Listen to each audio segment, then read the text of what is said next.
আসসালামু আলাইকুম। Creation by Rukhsana চ্যানেলে আপনাদের স্বাগত। আজ বিক্রমপুরে খুবই জনপ্রিয় একটি খাবার নিয়ে হাজির হয়ে গেলাম, বৌয়া বা খুদে ভাত। চাউলের খুদ দিয়ে রান্নাটি করা হয় বলে এই রান্নাটির নাম খুদে ভাত। গ্রাম বাংলার এই খাবারটির সাথে আমরা অনেকেই পরিচিত। এই খাবারটি কিন্তু আমাদের সবারই খুব পছন্দের একটি খাবার। এই খুদে ভাতটা আমরা অনেকে অনেকভাবে রান্না করি, কিন্তু আমি আজ পানির মেজারমেন্ট ঠিক রেখে বিক্রমপুরে যেভাবে রান্নাটা করে সেভাবে করে দেখাবো। আমি এখানে 3 কাপ পোলার চালের খুদ নিয়েছি। খুদটাকে ভালো করে ধুয়ে পানি ঝরাতে দিয়েছি। আপনারা চাইলে ভাতের চাউলে খুদ দিয়ে রান্নাটা করতে পারেন। এখন খুদটাকে যে হাঁড়িতে রান্না করব সে হাঁড়িতে দিয়ে দিচ্ছি।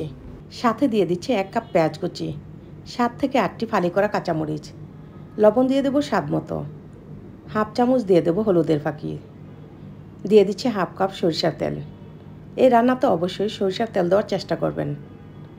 তারপর হাত দিয়ে পেঁয়াজ মরিচ আর তেলটাকে চাউলের সাথে ভালো করে মেখে নেব। আমরা অনেকেই জানি হাতে মাখানো রান্না অনেক মজার হয়। আর এখানে হলুদ না দিলেও স্বাদের কোনো সমস্যা হবে না, জাস্ট একটু কালার জন্য দিয়েছি। তারপর এখানে পরিমাণ মতো গরম পানি দিয়ে দেব। 3 কাপ চাউলের জন্য এখানে আমি 5 কাপ গরম পানি দিয়ে দিচ্ছি। এই খুদে ভাতটা বেশি নরম হলে খেতে ভালো লাগে না। যেহেতু পোলাওর চাউলটা খুদের, তাই যতটুকু চাউল দিবেন তা থেকে 1 কাপ পানি কম দিবেন, তাহলেই দেখবেন খুদে ভাতটা একদম ঝরঝরে হবে। এখন আমি ঢাকনাটাকে লাগিয়ে চুলাটাকে হাই হিটে দিয়ে বলক আসা পর্যন্ত অপেক্ষা করব। বৌয়াতে বলক আসলে ঢাকনাটাকে সরিয়ে বৌয়াটাকে ভালো করে উল্টে পাল্টে দেব। তারপর আবারও ঢাকনাটাকে লাগিয়ে চুলাটাকে লো ফ্লেমে দিয়ে রান্না করব 6 থেকে 7 মিনিট।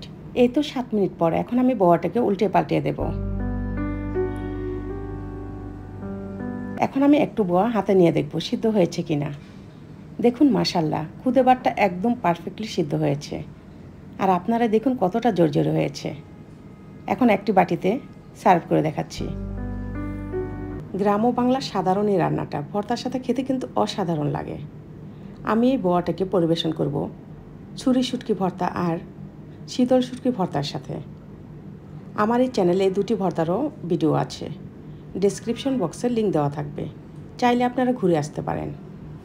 আমি আশা করব ভিডিওটি আপনাদের ভালো লেগেছে। যদি ভিডিওটি একটু হলেও ভালো লেগে থাকে তাহলে আমাকে সাপোর্ট করার জন্য ভিডিওতে লাইক দিয়ে চ্যানেলটিতে সাবস্ক্রাইব করে পাশে থাকবেন। তো সবাই ভালো থাকবেন, নিরাপদে থাকবেন। দেখা হবে নতুন কোনো রেসিপিতে। আসসালামু আলাইকুম, আল্লাহ হাফেজ।